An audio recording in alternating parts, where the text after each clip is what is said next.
Out of nowhere, question of the week. Going to our guest tonight, Mr. Brandon, the guy. What's going on, man? How are you? Good evening, brother. How are you? I'm doing well. Hope you are. Uh-oh. Let's see what this question of the week is. We ain't Hey, wasting man. no time. Getting right to it. If you are, we're just gonna go ahead and throw it out there. Let's say you're a top three indie wrestler. Everybody and their mama wants you.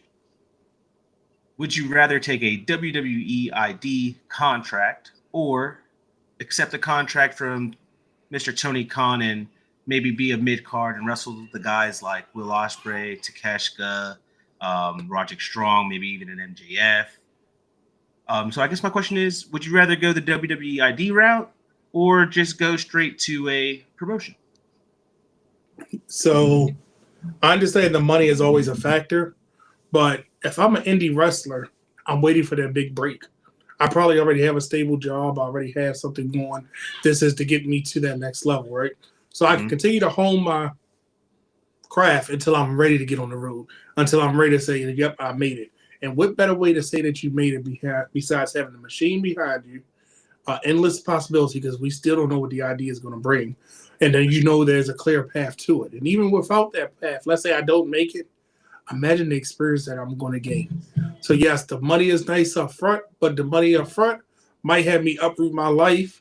It may not want the same results if I may have waited 3 months or 6 months, a year, maybe a week. Who knows? So I'm going to go with the WWE way and not the AEW way.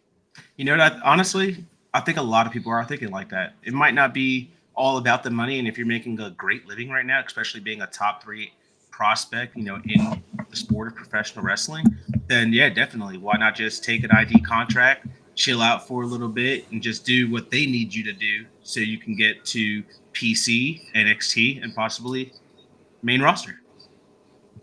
But hey, we have a lot to talk about tonight. We have I want to talk a little bit about rap and wrestling. We're going to talk about Mr. Uncle Howdy. But before we get into everything, let's go ahead and start our show.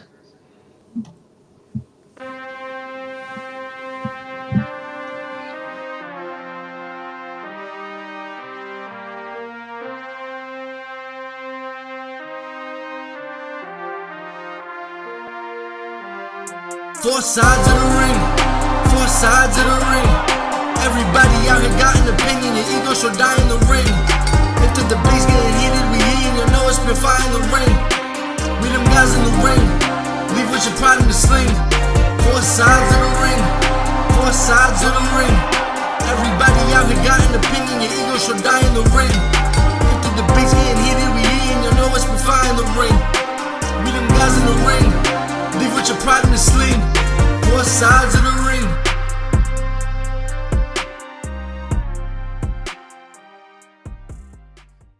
What is going on, Ringsiders? I am your host, Marcus Hernandez, the founder. I am with my tag team partner, Nick Ram, and we are in the building with the reigning, undefending, I guess you could say universal. He is one half of the tag team 3-count trivia champion, Mr. Brandon the Guy from Championship Culture. How are you doing, sir?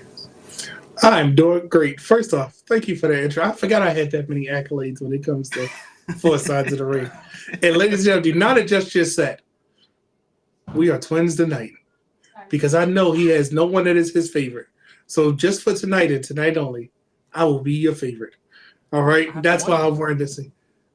That is not confirmed. That is not confirmed. You know what? You want to believe it, but it is not confirmed. Listen, if he was your favorite, who did you share jelly beans with? That was you. Okay. If he was your favorite, where'd you get that sweatshirt from? That was you. Oh, okay. So, and what have you got from Dwayne? Oh, he didn't admit it on air. He did not admit. He gave me a compliment one time. Yeah. And what am I doing? I'm giving you the highest form of compliments. I am imitating you tonight, sir. I'm going to be the man that makes you say, not all damn like you, but all man. So, I'm going to keep it lighthearted. Shenanigans have begun. At what time? How far? 5 minutes and 7 seconds has already begun. Now, we love these shenanigans. Love that you came on tonight. We don't have Brandy Savage. He's working, as everybody knows, and we don't have Chano, everybody. So if you see Chano out there in the streets at Dave & Buster's in New York, congratulate him, because tomorrow he ties a knot with his fiance and they become one. So congratulations to Chance. He's out there partying it out.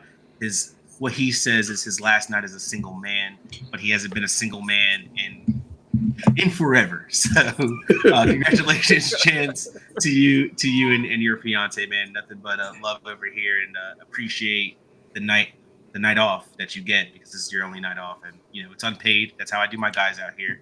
They get one night off, and unless you're the Zombie King, and I think he's in Barbados this time. He's wrestling it out, so But hey, man, how's everybody's week? How's wrestling's been a little bit interesting this week? A lot of news came out about certain wrestlers retiring and stuff like that. Brennan, what do you be watching? Are you more of a WWE, AEW guy? It's been a minute since we had a chance to catch up, but what are you watching? This time around. So it's crazy because it seems like championship culture usually dictates what I'm watching, but I will say what's catching my attention the most is still WWE. TNA had it for a little bit. AEW, we could have that all-air debate, but when I go down rabbit holes, that seems to what fuels what am I watching? So this week was all about, if you go watch the latest episode of Championship Culture, it was all about Hardcore and Reborn. And that has been my rabbit hole for the last 2 weeks. And now I'm kind of diving out of the hardcore rabbit hole. And this is a preview for next week's show. Kind of into another promotion that I will not name. But I will tell you this. It's going to explain why a certain faction is so dangerous. And I'm leaving it at that. Okay. All right. Tune in next Tuesday. Championship Culture. I took a page out of Knit Ram's book. I'm going to confuse you. It's got to be the firm.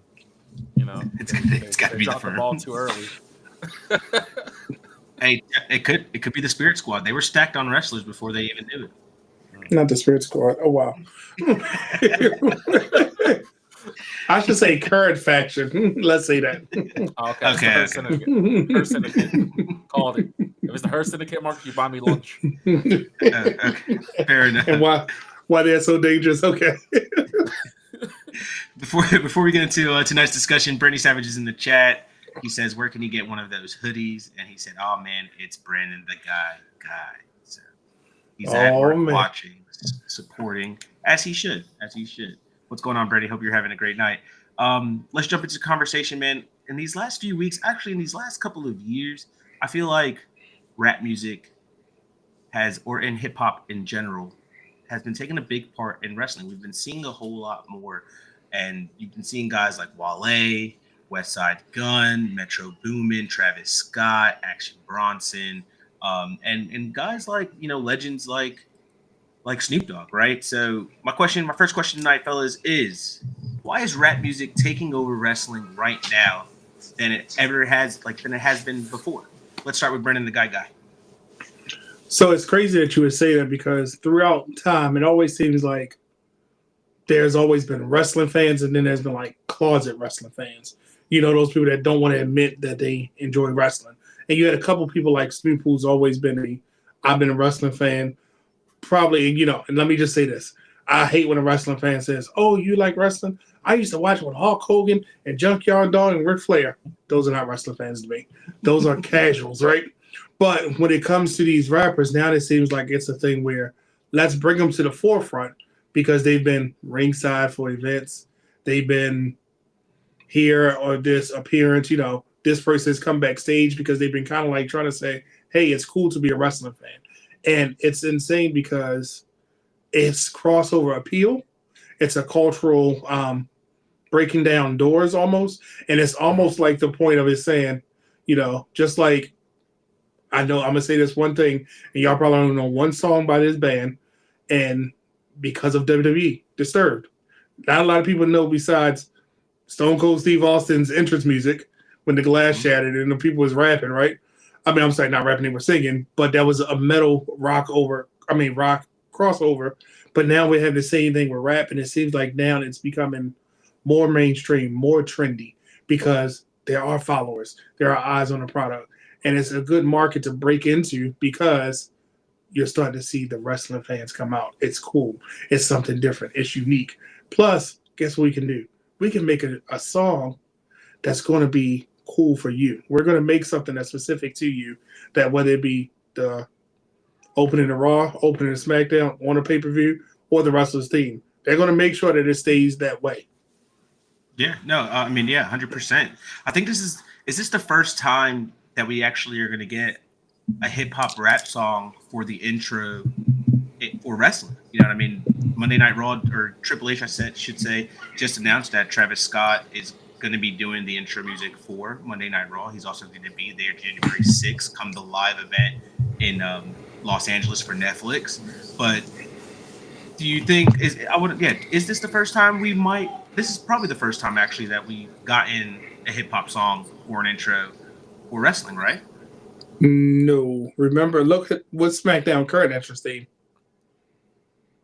That I don't know. It's Megan Thee Stallion. Yeah, it's Megan Thee Stallion. So it's the first time in recent history that it's becoming, because Even Better Than Me, I believe that's by Bo Williams.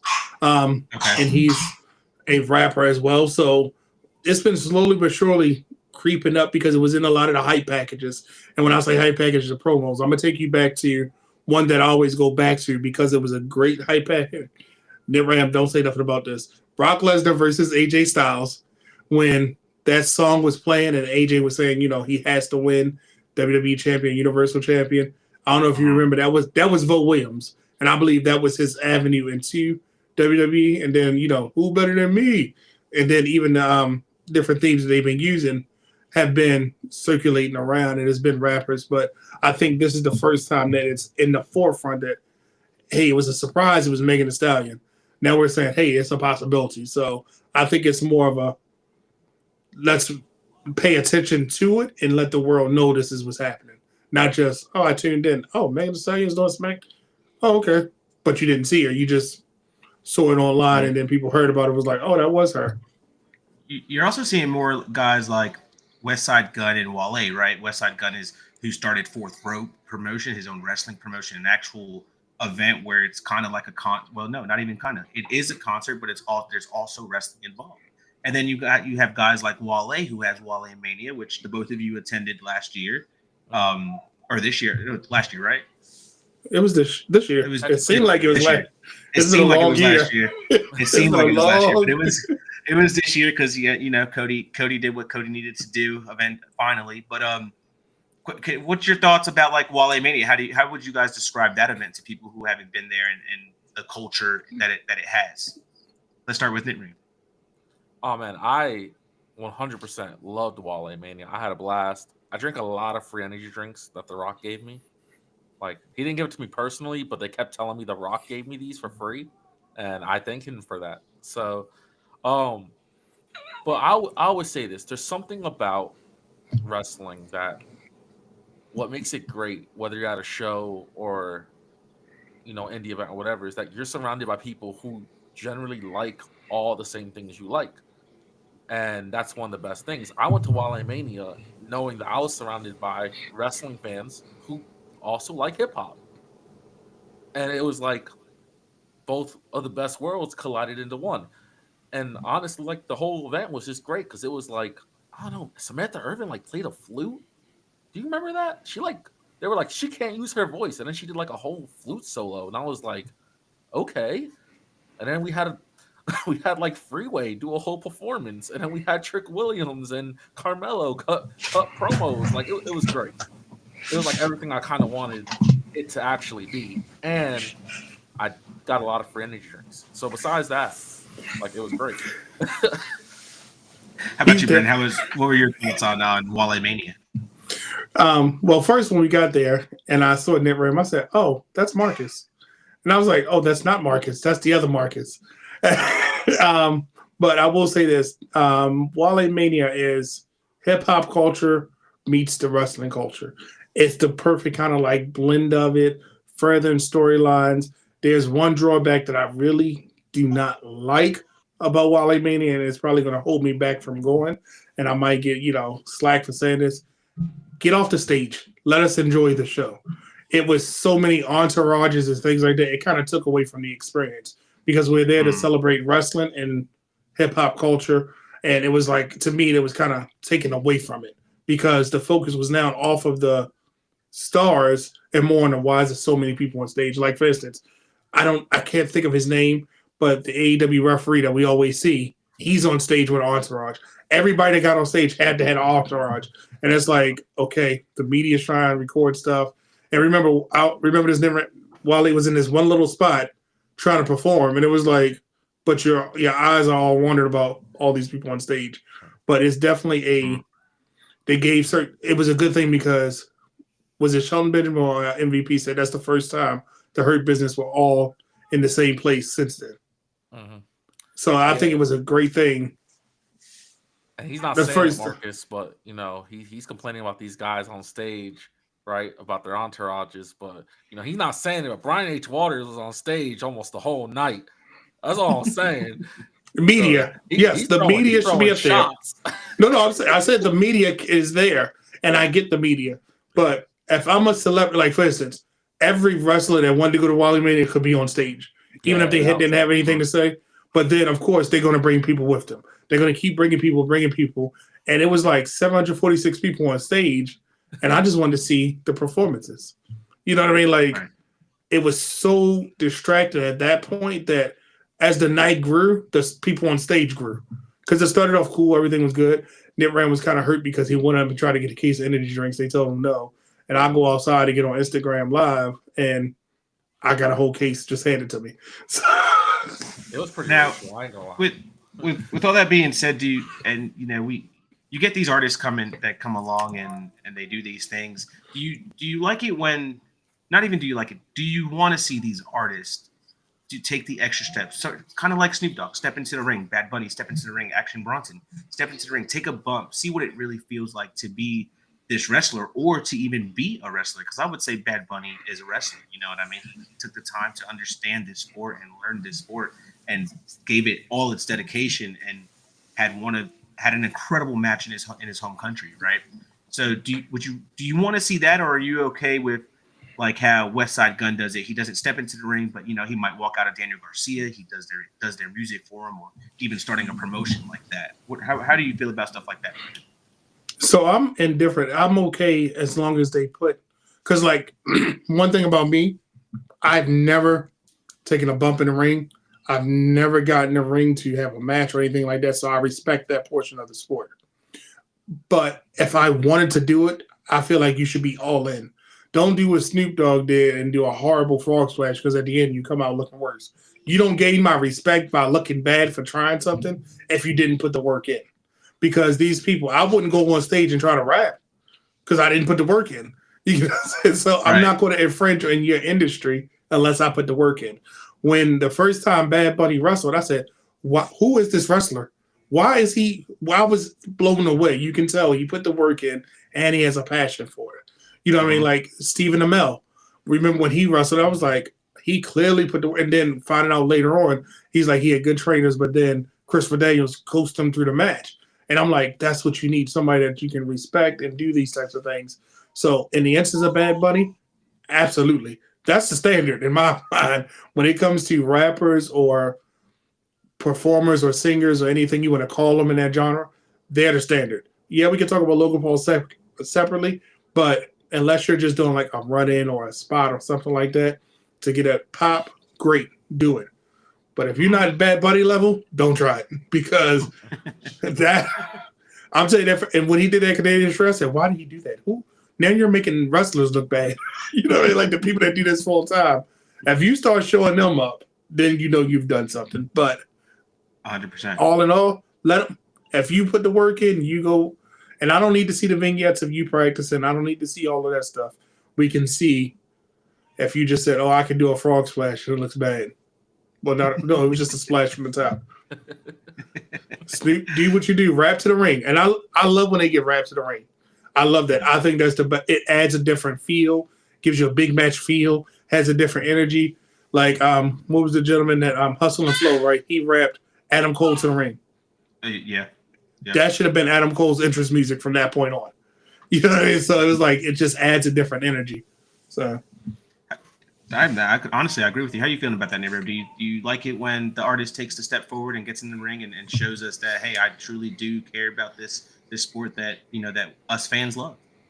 Yeah, no, I agree with Brendan on this. If you're gonna put 100% into it, then I'm all for it. I think, Bad Bunny is a standard. Bad Bunny loves wrestling. He's very open about that. I think he's always been very open about that. But I also think he's one of the big reasons why hip hop is actually heavy into wrestling at this point is because of Bad Bunny. I think he can take a major credit into that stepping stone. But yeah, no, I mean, like, Action Bronson, he had a match he tagged with Hook. I thought he did fine. But I could tell that he wanted to do good. You know what I mean? It wasn't like he went out there and collected a check compared to like he said, like a Snoop Dogg, or I know it's not a rapper situation, but there's a lot of celebrities that just went in there and got their little checks. And if you're not going to give it 100%, I don't want you in it at all. And that's just how I've always felt about it. No, I could definitely agree. Like if you're just there for the money, then come to your little 2-minute part, but don't tell me you're a professional wrestler. Don't tell me that you care about this, because obviously you don't. You're just doing it for publicity stunt, and that's fine. There's nothing wrong with that. If you want to go ahead and show your face to a few million people, do what you got to do. But no, I definitely agree, and it sounds like all three of us are. We all agree that rap and wrestling right now is great for business, and it's growing, and it's going to be hopefully something good and something more that we can see. Let's move on, fellas. We had somebody come back Friday night. I was really excited. I'm hyped for it. But the question I have is Shinsuke Nakamura the right heel for LA Knight? Let's start with Nick Ram. He's a good heel for LA Knight. He won't beat LA Knight for the title. Shinsuke is a master heel. And what I think makes him a master heel is LA Knight's a very goofy promo. He's going to go out there. He's going to do the yes and the dummies and, all this stuff that he loves to do. He's going to insult. Shinsuke's a hard person to do that with because Shinsuke's a very serious character. So when you try to cut these promos on Shinsuke, if you're not taking them serious, you kind of look like a joke. And, we've seen that in the past, which is why I hate when Shinsuke is a babyface, because they kind of book him as a goofy character and it looks terrible. But no, I mean, his presentation looked great. He looked, he had the war paint on. He came out. He looked like a fresh killer, which is awesome. I need a serious LA Knight. I need to know that if things go really haywire for LA Knight, this is not Carmelo Hayes. This is not Andrade. This is a guy who just wants to beat you at this point. Can you step it up? So I 100% think that Shinsuke is honestly one of the best options to put out there. We need good heels. We don't have them. And pulling Shinsuke out of catering, thank God, is probably one of the best moves they can do. So I'm not sure if they pulled him out of catering. I think he's just coming back from an injury. But I agree with you. Shinsuke is definitely, he's one of those guys who can make a wrestler tap in to his serious mode. I think LA Knight's been doing a great job with the United States Championship. He's been doing everything he needs to do. He still has the fan base behind him. I thought it was a little weird because I kind of wanted to see more of the Carmelo and the Andrade, but I know they have to get their Game 7 and they have to finish that between themselves first, and then maybe we'll see one of them attack LA Knight again. I do agree that Shinsuke is not going to beat LA Knight for the title, but I do agree that he is also probably the best heel right now on SmackDown for LA Knight. Brendan, how are you feeling about Shinsuke's return and him attacking LA Knight? So I'm very biased towards Shinsuke, and I'm gonna say this: I didn't like his heel character until he was fighting Seth. That was the heel that we needed when he was fighting AJ, and I got behind him as a heel. So even in defeat, I was like, "It's still Shinsuke. We like him. We won Shinsuke." When he came back, and then I had to really think about it. The way that Triple H is booking things, we have heels, we have face, but we also have wrestlers, and the crowd kind of decides. Because there is no reason on paper Andrade and Carmelo should have worked the way it is. Because I know guaranteed both y'all want to see another match between them two, right? Mm-hmm. they can fight every week, and we'll be like, that's fine. It's going to be something different, right? So here's the thing. What category do they fit in? Because when they wrestle each other, you're like, okay, who's the heel? Who's the face? No, it's who's the crowd cheering for. So you need that dastardly, probably spitting the mist in his face, need a face.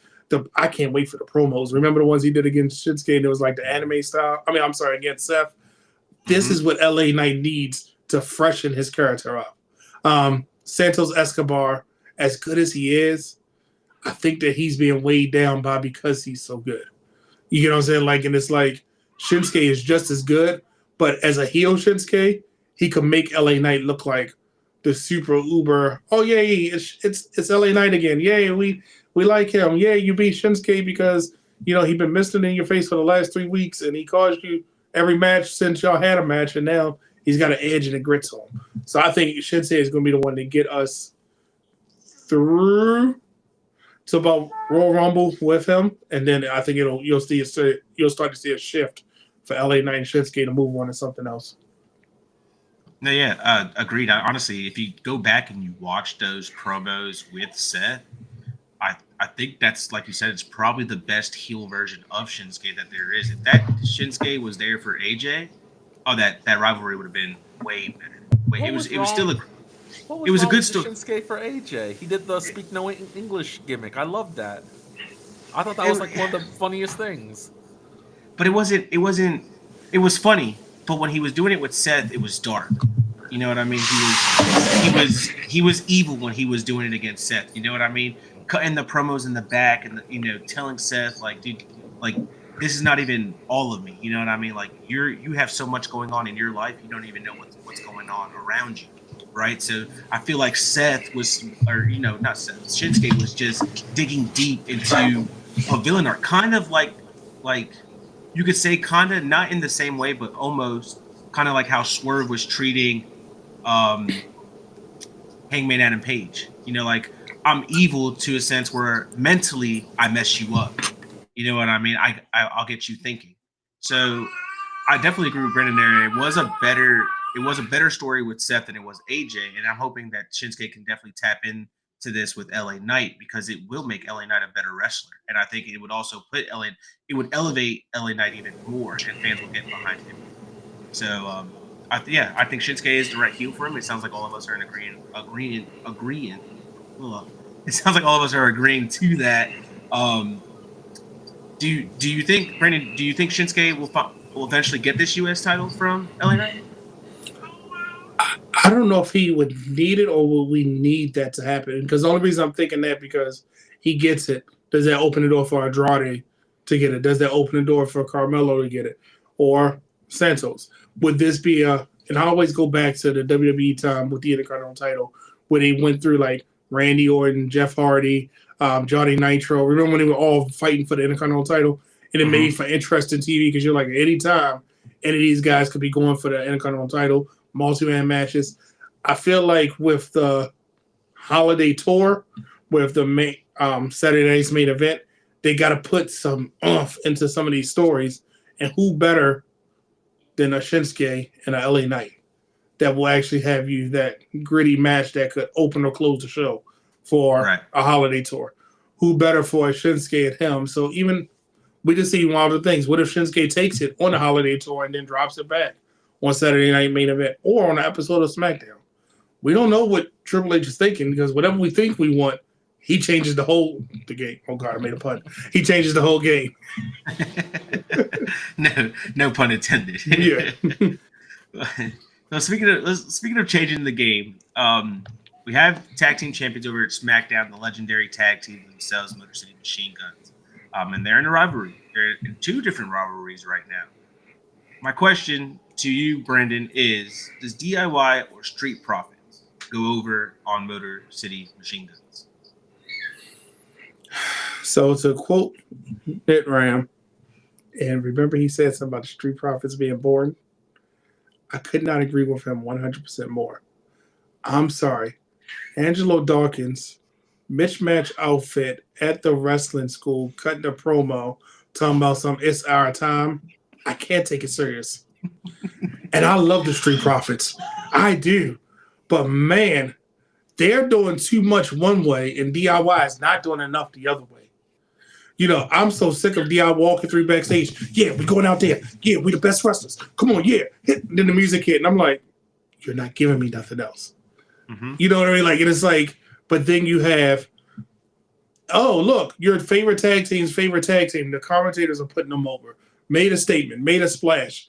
Honestly, I would have rather seen Pretty Deadly in this feud.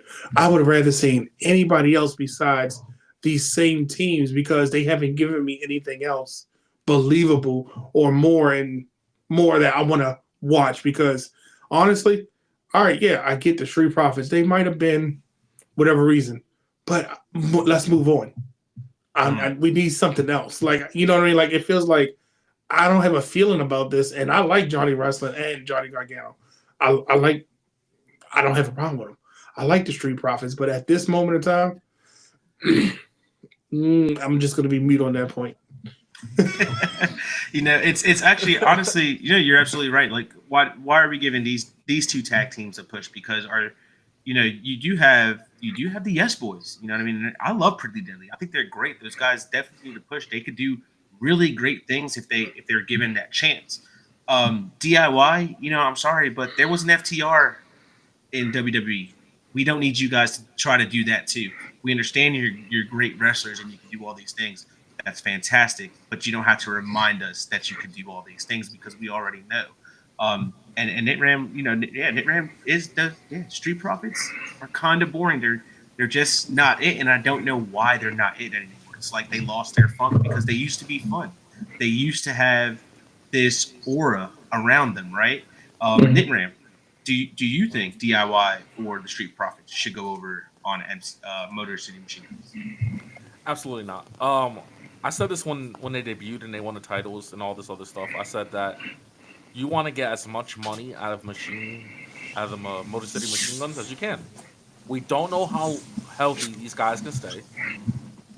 Go ahead and say that they had a pretty good title run. That being said, I think the twist here is that everyone thinks Ciampa is going to leave Gargano. I think it's all a ruse. I think Johnny will be like, yo, you're right. I need to focus up. And Montez will get frustrated. And you'll see the split of the Street Profits. I think we're getting the Montez solo push that he honestly, he says he doesn't want, but we know he wants it. Deep down inside, he wants it. We got to have a season 2 of what was the show called? Montez and Love and WWE, whatever it was called. I watched it all. It was good. Bring back Total Divas. That's my other claim. That's all I got to say about that. Now, can I ask the founder a question? I know this is your show, but I'm gonna flip the script on you. What if it was the Motor City Machine Guns versus the Good Brothers versus Angel Garza and Alberto? What's his last name? Delgado del Fantasma. Alberto. What is his last name? Why am I drawing a blank? Carrillo, thank you. Yeah. What if that was the triple threat that we were getting? Would you be more excited for that? Or would you be having this conversation? Knowing the history through Motor City Machine Guns and the Good Brothers, and then you throw the twist of this new fresh tag team in there, yes. I think I like when things are fresh. You know what I mean? When we're getting new things. And the Good Brothers to me right now, and I know probably the Realness will agree, I love what they're doing in NXT, trying to build up these new tag teams, but I hate that they hate it. It's not something that should be happening. They could still put over these young guys and still win matches, right? So if we would have just thrown the Good Brothers in there, it'd have been like, well, this doesn't make sense because they haven't been around. But if you did the story right, then yeah, 100%. I think that'd be a better triple threat than what we're about to get here. And if you put one of them over, then it opens the door for the Street Profits or DIY to go against one of them. Because Let's call it what it is. Alberto and Angel keep reminding us that they can do a wrestle. And then it's like they do it, then it's like you forget. And then they come back and be like, y'all know we can wrestle. Y'all know we're right here, right? And it's like, but we keep focused, and I get it. Maybe they're not, as you know, not to steal your show, but when you say about moving the needle, maybe they don't from a merchandise standpoint, from a crowd interaction, from a social media engagement. Maybe their clips are only getting 10,000 views and the Street Profits are getting 1 million. I'm just throwing like the difference. That's why we're going with the Street Profits. So in that aspect, I get it, but what's the harm in putting a third team in the mix against your tag teams? Because you have other teams there. And don't forget, you still got the A-Town Down Under. Yeah. Which I'm not a big fan of, but and like Never said it a few months back when we started this best of 7 between Andrade and Carmelo. They did this before with two guys who were having great matches, and those two guys ended up becoming the Bar, and they were a fantastic tag team. But and remember, it was somebody else before that too.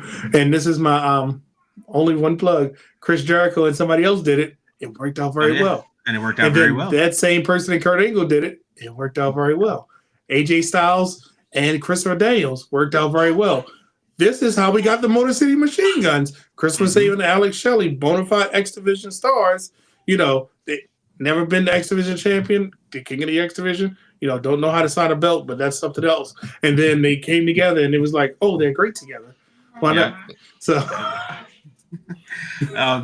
So I guess Motor City Machine Guns going to be keeping their titles a little bit longer. You know, who knows? We don't know because, like Brendan said, anything could happen. Triple H is always changing up the game. Fellas, we have Survivor Series coming up, and there's a war going on right now. As you know, we've only been talking about it since the beginning of time, since Survivor Series was announced, right? So, if it's not Seth Rollins, who is the 5th member for the OG Bloodline? My answer is going to be Dwayne "The Rock" Johnson, and Dwayne "The Rock" Johnson turns his back at Survivor Series. Nitram, who do you think is going to be this 5th member? It's going to be CM Punk. The tribal chief has been trying to get Paul Heyman. Paul Heyman is not answering because Solo Sikoa destroyed his phone on SmackDown, if we all remember. Paul Heyman will show up and say, "Don't worry, my tribal chief, I made a phone call." And in the 1 year since his debut, since his shock debut back, CM Punk will once again take stage, steal the show, and lose. He'll get pinned. He'll be the one that gets pinned. No, I mean, look, I hate to say it has to be the one non-family member to lose. So it's either going to be Bronson Reed, which I don't think New Bloodline loses. So whoever this 5th member is, it's not going to be a family member, whether it's Seth or whoever it is, they have to take the pin. No Samoan can get pinned during the Samoan WarGames. You have a Sammy right there. You have Sammy. He's honorary Samoan. You guys didn't know this? He put on Twitter that him and Jay, they used to watch movies back in the day. Okay, CM Punk, it's a far stretch, but you make it make sense with adding Paul Heyman to the mix. Brandon, how you feeling? If it's not Seth Rollins, who is the 5th member for OG Bloodline come Survivor Series? So on the flagship show, The Wrestling Realm Now, on Wednesday at 10:30 p.m. on youtube.com/The Wrestling Realm, I had made that bold statement that, Nitram had made because the obvious answer is Seth. But like I said, Seth could be a factor in this match and not be in the match. I'm telling you, the way I want it to happen, which Triple H is probably going to throw another curveball at us. Bronson Reed's coming out. Seth starts attacking him, curve stomps him, takes him out of the match that he can't be in the match. And as Seth Rollins is going up the top, they think they don't have a 5th member. The 5th member, ladies and gentlemen, my name is Paul Heyman, and my tribal chief, here's your 5th member. And of course, now you got CM Punk and him cross the path, and then him looking at now Seth Rollins is looking at Paul Heyman on the way out. So many storylines going to be intertwined in this. I think Seth is the obvious answer, but I'm going to ask y'all this question. Did we expect Randy Orton to be that person last year? And they only revealed it to throw people off from the CM Punk thing because they wasn't sure if that was going to happen. Yeah. And they didn't want Randy to not get the pop that he deserves. So they went on and announced it, but we didn't expect Randy to be the 5th member last year, did we? No, we didn't. You're absolutely right about that. And I wasn't even thinking Randy Orton, to be honest. But yeah, obviously, I mean, you're right. Right. Seth is probably the obvious answer, but they're trying to throw a curveball at everybody and make it seem like he's not going to be that guy. But as soon as they added Bronson Reed, I think everybody knew, okay, Seth Rollins has to be the 5th member now because that's That's his feud. That's his rival. That's who he wants to get into the ring with and possibly destroy and kill, right? So I like CM Punk. And Brendan, I love your answer too. I truly just think, The Rock might come out, turn his back on Roman. He's filming Moana the live action. He can't wrestle right now. Hey, well, he might come out as Moana. You know what I mean? Who knows? he's Dwayne The Rock Johnson. He can do whatever he wants. But yeah, we got what, about a week and a half left to see how this turns out and see if There's Seth also Brock Lesnar. Yeah, I've seen the rumors. He would get the pop though. You know what I mean? He really would get the pop. It would still fit the story. It would. In a really weird way, Brock Lesnar kind of makes sense in its own way. That is, Roman knows him better than anyone. He knows Roman better than anyone. You know what I mean? It's one of those things. And the only thing is, we said it is the allegations quiet enough? Are they gone? Are we okay with that right now? Because, not being funny, do you want it to backfire or become a PR nightmare for you? Right. I mean, part of that allegations is now our Secretary of Education. But off that, that being said, I think Seth is going to keep his word. I really do think Seth keeps his word. He won't tag with Roman. I think that their reuniting has to be such a big deal. It's not for this little B show pay-per-view. I know this is a one of the big four, but it's still not big enough. Like, this is a Mania hug. You know what I mean? It's one of those moments. If you ask me personally, I think what happens is that CM Punk takes over, and CM Punk kind of tells, Seth, like, you're so blinded by hatred that you can't even realize that this was a bigger picture. It wasn't about you. It was about getting the company back in order, kind of stuff. And then we eventually get that Seth, what they want to do last year, that Seth versus Punk feud that takes us all the way to Mania. Yeah. So. Yeah. We'll see what happens. Seth may keep his word. He may not keep his word. It depends on how far Solo and Braun, take it. Right. So. What if they go into the middle of the ring and they burn Becky Lynch's book down? Then Seth's got to join. So I expect that from Nick Ram, not from you, sir.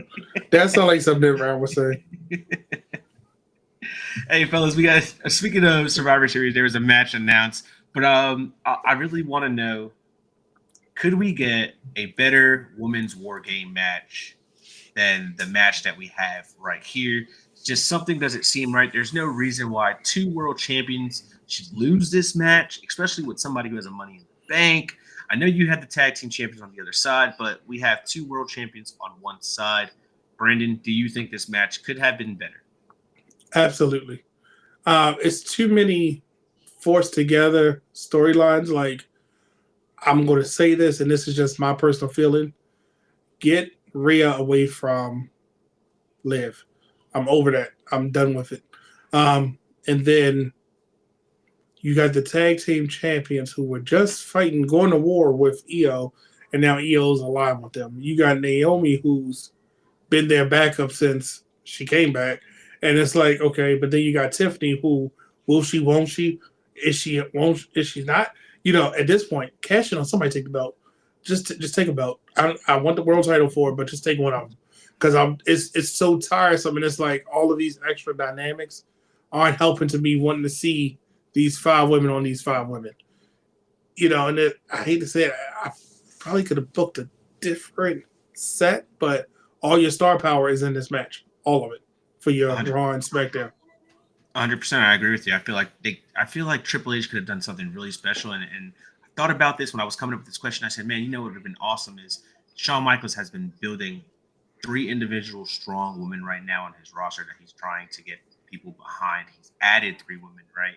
And Stephanie Valkyrie, Julia, Nazaria.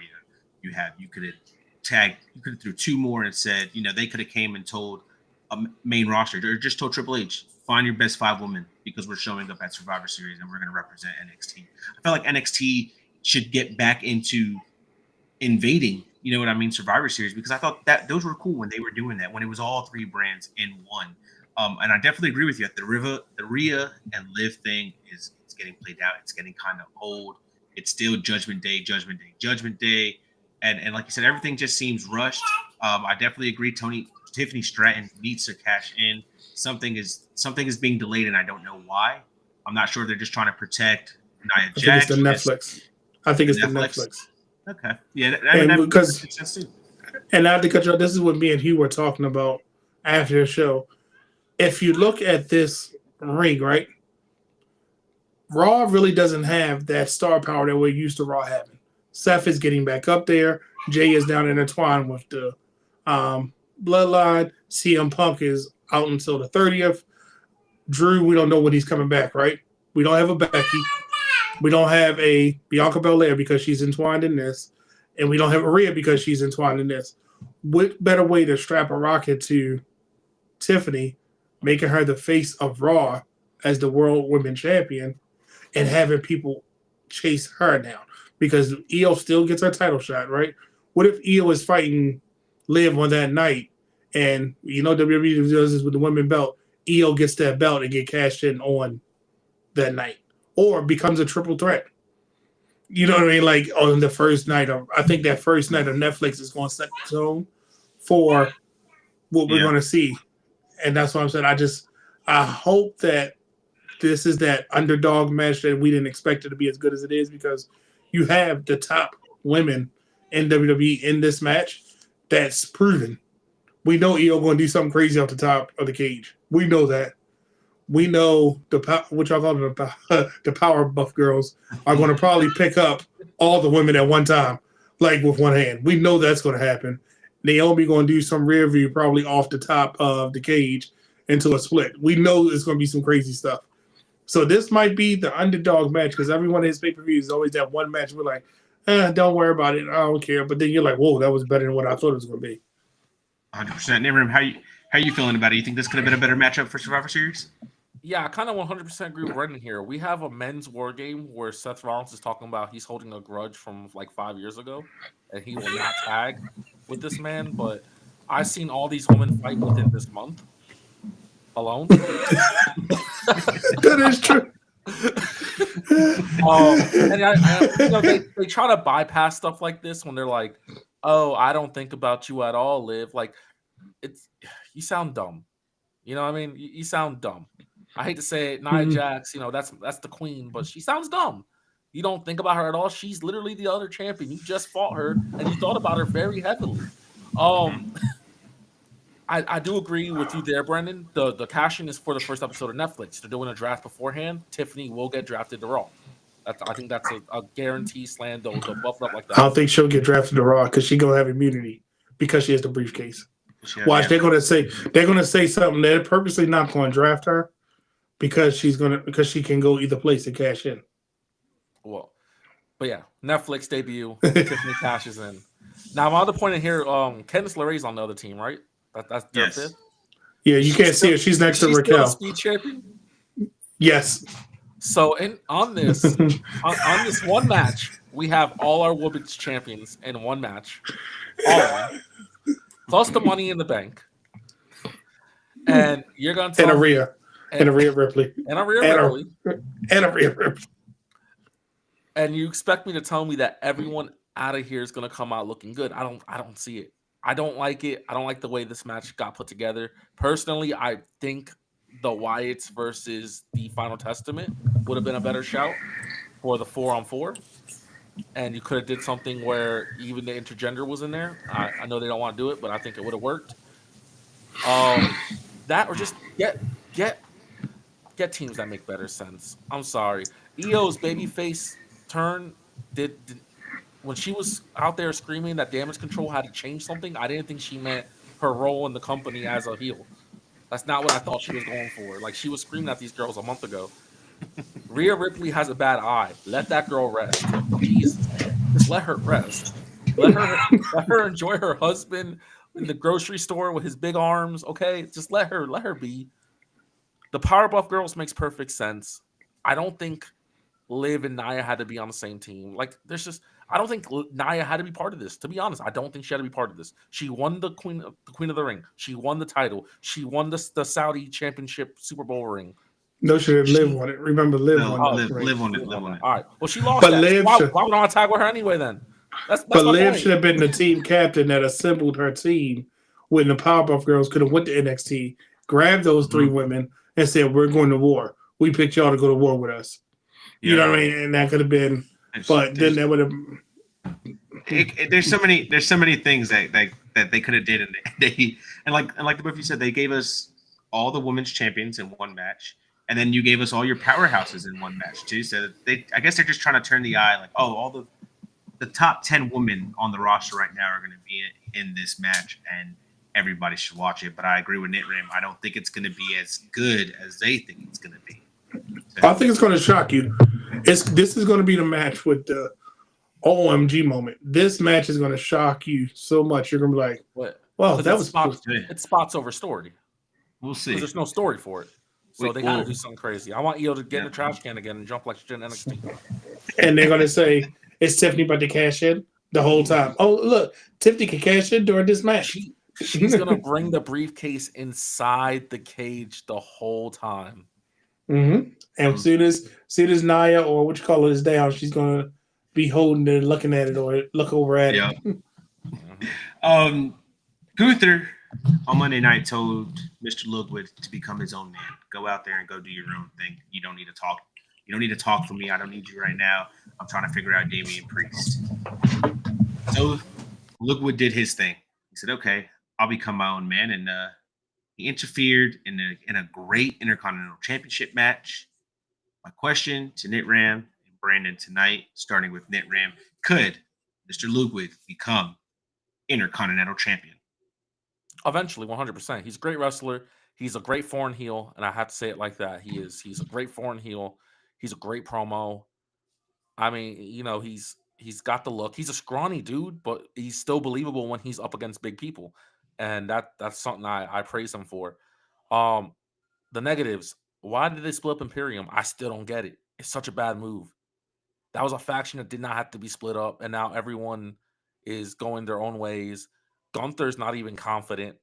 I don't like any of this. I don't like Gunther's booking. I think Ludwig could be easily become a mid-card champion. Like I said, he's a full package guy. This is my chance to just say I don't like Gunther's booking. I don't like Gunther's booking. It's bad. Tell them to do better. I'll try to. I'll tweet Triple H. I know he's watching Twitter, so I'll let him know. Hey, do better on Gunther's booking. Brendan, how do you feel about Mr. Ludwig? Do you think he can become Intercontinental Champion?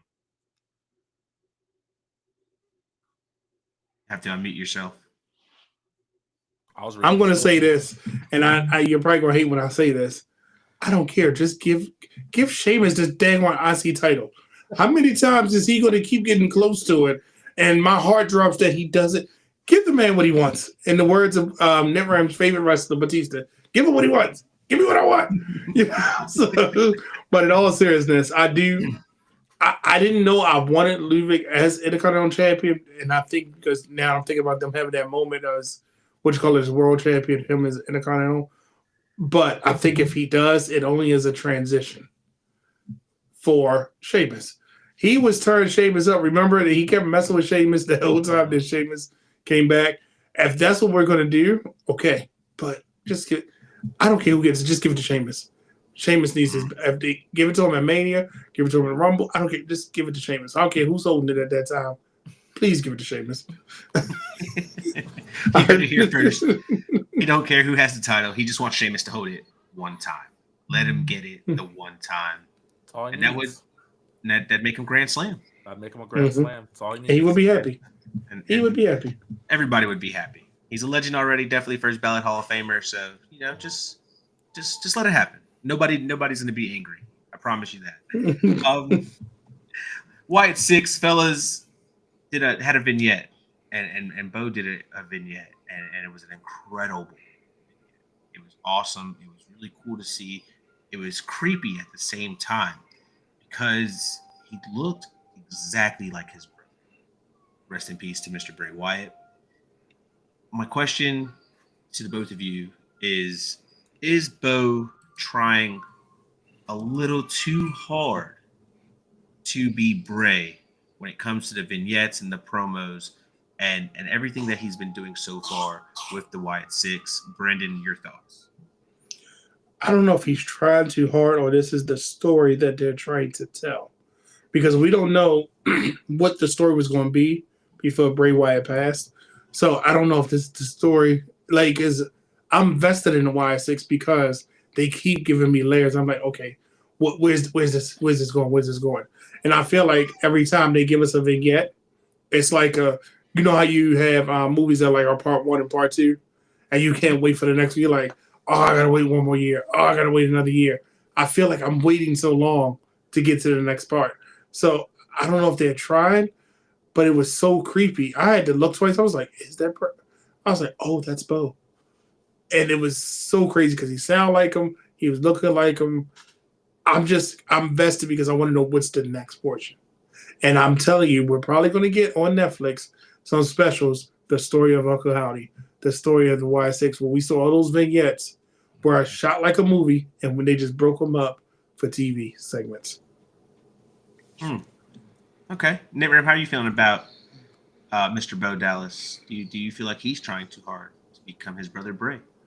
No, because you know this, Marcus. I'm a big horror movie fanatic. I love my horror movies. I watch the bad ones. I watch the good ones. He's so entitled to his mentor, which is his older brother. I mean, it's a blessing they look alike. I thought they've always looked alike. But it's one of those things where he's not trying so hard to become him. It's that he just is becoming him.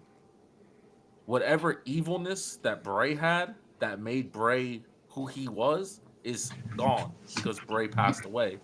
That spirit is now going into him and transforming him into the same creature that Bray was. It's almost like a supernatural horror, and I love it. The problem still with the Wyatt Six is I don't get behind their matches. But their vignettes and promos and everything they're doing right now is great. Yeah, and I mean, you know, they kidnapped The Miz. The Miz bled from his eye. Like, it's been real good. Anything with The Miz is an A+.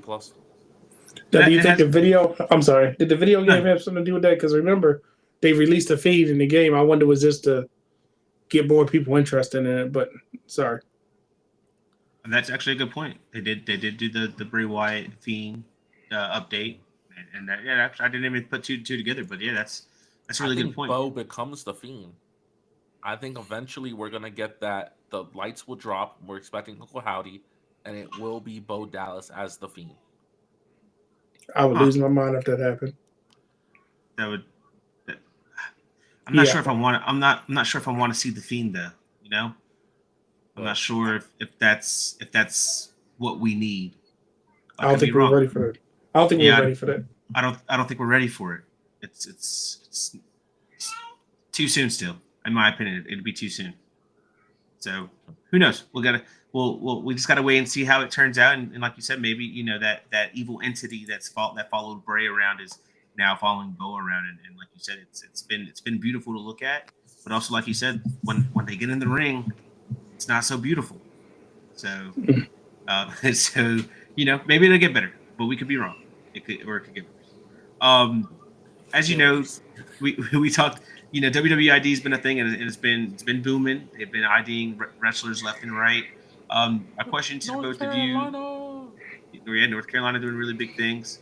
My question to both of you tonight is: should referees and commentators get ID'd? Let me get the thoughts of Nick. I think so. I think because, you know, I watch a lot of independents, and I think like a lot of the times I watch GCW, for example. I think the two guys they have on GCW, especially on the East Coast feeds, not much more the West Coast feeds, but the East Coast feeds specifically, the two guys they have, I think, are incredible. I think they keep me like 100% intrigued with what's going on with GCW. Also, there's Veda Scott out there who's fabulous. She's a fabulous commentator. You know, there's a lot of good commentators and just out there in general. As far as referees go, I don't know. I want to say yes, because you have people like who are already a success referee. Look at Aubrey Edwards, who was a success before signing with AEW. You know, and that's a whole thing. But being a good ref is important. So I don't see why they wouldn't. You know, if you're making a name for yourself and you're that recognizable as a referee, you should probably get ID'd. if you're that good as a commentator on an independent, you should probably get ID. I think they should. How you feeling about this, Brendan, the guy? You think referees and commentators should get ID'd? Absolutely, because and now in this modern age of wrestling, they are characters just like the people inside of the ring. Look how much attention we're having this conversation about referees. 10 years ago, all we knew was Nick Patrick, the dude with the blonde hair that ran down to WrestleMania real fast, his hair flapped up. I mean, think about it. We know about what was the dude from WCW that was opposite? I'm sorry, not Nick Patrick. I don't have no. Nick Patrick was the other one, but who was the guy with WCW that was Earl Hefner's, his evil? The guy from WCW, what was his name? That ref. Remember when doing the invasion storyline? Yeah. And he was always doing heelish things.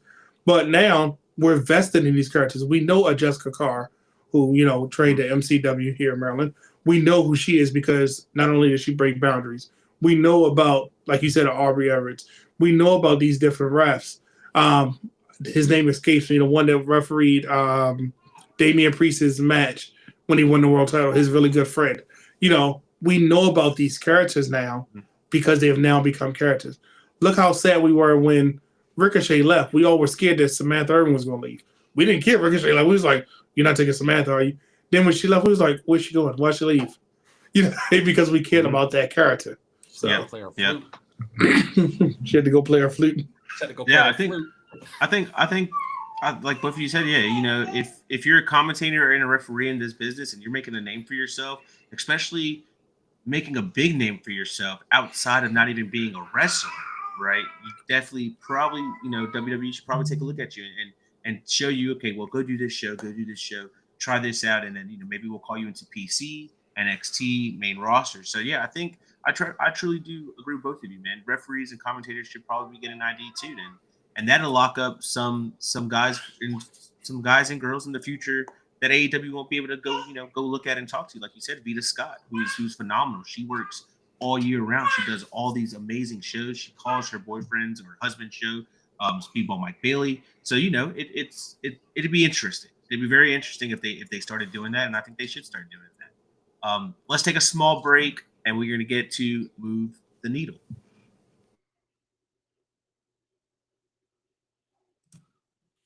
What's up, my fellow bad guys? Just when you thought we were down bad, Brandy's here to pick us right back up.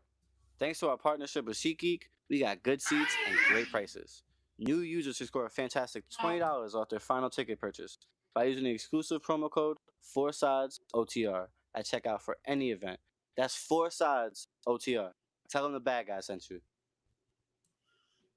Tell them the bad guy sent you. 4SIDESOTR. SeatGeek, get your tickets. All In just announced their prices. SummerSlam just announced their prices.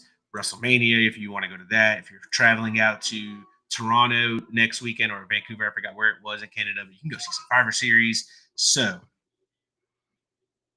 do that. 4SIDESOTR. New members, $50 or more. And like our friends say at the Wrestling Realm, if you already used your email, just make a new one. Nobody's going to know. They're free. SeatGeek provides us with everything we need to do for Move the Needle. And this week's Move the Needle is a special one because he seems like he is getting a big push on NXT, and Shawn Michaels is pushing him for some odd reason. But fellas, does Ridge Holland move the needle? Brandon, the guy. I could do without him. Nope, not at all. Don't think so. And that's all I'm going to say about that. It's just, I think we are, and this is me as a wrestling fan, I'm not trying to break it down. It's just that his character we've seen before, but this time it's not being done well. I don't believe it. I'm not behind it. I liked him with Chase U. I thought that was a perfect fit for him. Like a redemption. This is like okay, what are we doing here? So I'm going to say no. Okay, Nitram, does Mr. Ridge Holland move the needle? Yeah, I think I gotta disagree with you, Brandon. Okay. Ridge Holland to me is like taking everything that happened negatively and flipping it to where I forgot this is the guy who ended Biggie. I'm not saying I actually forgot, but I'm saying like that's how good they've been doing with this. Because when he first went to NXT, they did the storyline where he hurts people, which was awful. Then he did the fake retirement, and then Chase U found him. And I agree, the Chase U run was fabulous because I love Chase U. I love Thea Hale. Andre Chase is hilarious. You know, Duke Hudson's amazing, and Riley Osborne, I know all of them. He really started to shine too. I thought he fit in perfectly. I always knew he was going to turn on him. I didn't think it was going to be that quick. I didn't think he was going to end the faction, which was also another great point. But I'm going to put it in the words of watching it with my dad, who does not watch wrestling. He saw Rich Holland and said, well, that's a big dude. And I said, yeah, he's big. I was like, but he has a lot of bad heat because of what he did to Big E. And at the end of the match, my dad was like, well, that guy's really good. Is the champ that good? And when he said, is the champ that good? I had to look at my dad right in his eyes and tell him, no, the champ is not that good. And Hater alert if I ever heard one. That's all I'm saying. So I think Rich does move the needle. Because you can always play off the I ended Big E. You know, and especially now, like we all know Big E's, you know, he understands his accident. Everybody understands except, you know, the haters. The haters will never understand. Yeah. But you play off that. I ended Big E. I ended Chase U. I ended Trick Williams' title reign. I ended this. If he's the guy that constantly ends things, then I think he has a bright future. I really do. I like Ridge. I've always liked Ridge. You know, so weirdly enough, I gotta agree with Brandon on this one. Usually, I disagree when it comes to, you know, when guys move the needles. But man, I just don't care. You know what I mean? You're saying Ridge is the guy that ended Big E, and that they try to build off of that. And I thought that was also a bad storyline. And now Ridge is the guy that destroyed Chase University. Like whoop-de-doo. I get people like these guys, but also those four wrestlers you named needed to move away from Chase U because all it was just dragging them down. You know what I mean? Thea Hale is great. She needs to be doing bigger and better things than Chase U. Austin, I was gonna say Will Ospreay, but the other Will guy Ospreay's too, killing it. I didn't know he went to the university. But also Drew too. You know, Drew, I feel like is somebody, you know, who needs just to get away from Chase U. I feel like Chase U was just dragging those guys down. It was cool for what it was, and they prolonged it for so long. But this is something that needed to happen, right? So I'm happy that he did. You know, that Ridge Holland may have done that because it's what's better for those four wrestlers. But other than that, man, yeah, I could care less what the dude is doing in the ring or who he's in the storyline with. He's not better than Trick Williams, so stop disrespecting the NXT champion. Oh, dude, in ring, are you really gonna say he's not a better wrestler? How many guys did Trick Williams hurt compared to Ridge Holland? I don't know because Trick Williams. I rest my case. That means he's the better. I hope in the promos. I hope one day. I kind of hope it's against Obafemi. I don't know why, but when Ridge is champion, because he will be champion. When Ridge is champion, I hope Oba challenges him and he just looks at him and says, you know, the last big fella who tried me, I ended him. So I can come back on the podcast and be like, remember when I said he was going to do that ending gimmick? And I'm going to call Brendan on the phone live on the podcast. I'm like, Brendan, do you remember? Brendan's going to say, I remember. We'll see. We had an announcement yesterday. A wild announcement happened. It's out of the blue. Miss Toni Storm announced her retirement from AEW and wrestling. She pulled back all her dates. Nobody really understands what is going on. I guess people are waiting for the story to come out. Speculations are speculating. But what does this mean for her, Brendan? What do you think? What do you think is really going on? I don't believe it. I don't believe when any wrestler says they're retired until they move into another venture. And even then, when they move into another venture, they still come back to wrestling. Nobody ever retires from wrestling. That's all I'm going to say. Okay. And especially Toni. Yeah, especially Toni. She was having a hot 2 years, you could say. Nick, how are you feeling about Toni Storm's announcement? What do you think this means for her? Her man's called Rock Hard. She could be pregnant. That's what I thought too. That was like one of the first things I saw someone tweet it. They're like, "Is Toni Storm pregnant?" And I was like, "Oh, maybe she is pregnant. She is dating a guy named Rock Hard." Makes sense to me. I looked more into it. And a lot of people are saying she actually landed a big movie role. And it's going to take about 9 months of her time. So if that's true, then congrats to her. If she's pregnant, then congrats to her. If she retires, congrats to her. Glad she got her priorities straight. You know, she had a fabulous career. If it's all a ruse and she's Mark Henrying me, congrats to her. Either way, it's congrats to her. Okay, yeah, If she is pregnant, congratulations to Miss Toni Storm and Juice Robinson. But I'm kind of leaning towards Brandon here. I think this is all. I think she's retiring timeless, and she's bringing back something new and something fresh, and then we just gotta wait for it to see, and we might see it come full gear, right? There's a celebration that's going to be happening. So somebody might, she may show her face. Who really knows what's about to happen? But she did pull back her dates too. So that's why I guess everybody started speculating the pregnancy.